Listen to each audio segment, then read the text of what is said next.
fact that the National Guard were ready.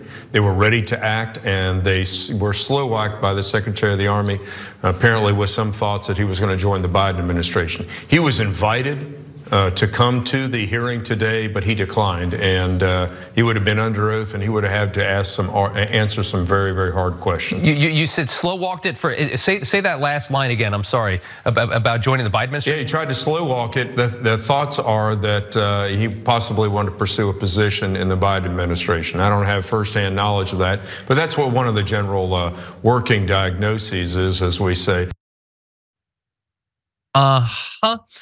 Okay, that is GOP Representative Greg Murphy with a theory on why January 6th was as bad as it was. The theory being, and I think I'm following this, I'm a little bit confused.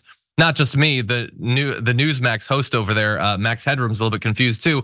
That Donald Trump, Secretary of the Army, slow walked the response to January 6th so that it could go on, and that would look bad for Donald Trump, and thus it would look good for the Secretary of the Army, who would seem to be incompetent, so they would get a job under Joe Biden. Okay, I think I'm following this, I'm not sure. Let's see if we can learn a little bit more.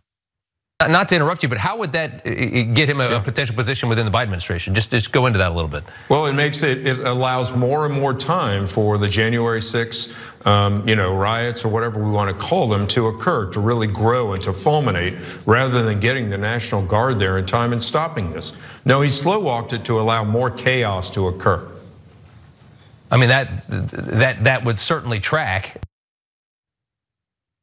I love the Newsmax host clearly thinks this is bananas, BANANAS.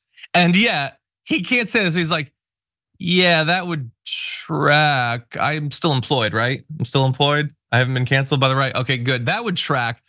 Okay, so here is Murphy. He is a practicing surgeon. So if you'd like to take your life into your hands, you could have a wackadoodle like this operate on you. By the way, you'll be shocked to find out that this guy has previously spread misinformation about the 2020 election.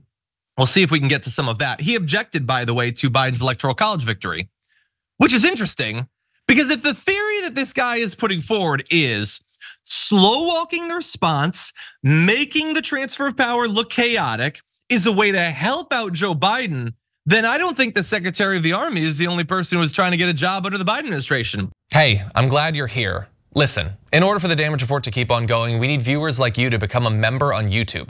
Can you click the join button on YouTube today? Thank you. When you were trying to stop the electoral college victory certification, that slow walked it. Were you looking for a job in the White House there? Donald Trump, by the way, he could have put out messages telling that mob to disperse for hours. Instead, he sat there like a lump watching the violence happen, watching dozens and dozens and dozens of cops being bludgeoned either near to death or some would eventually die thanks to the injuries that they sustained on January 6th. And he didn't intervene. Notice that when he intervened, the mob dispersed. So he could have done that. Instead, he slow walked his response. Was Donald Trump looking for a job in the Biden administration? No, this is utter insanity. Look at how they turn reality upside down.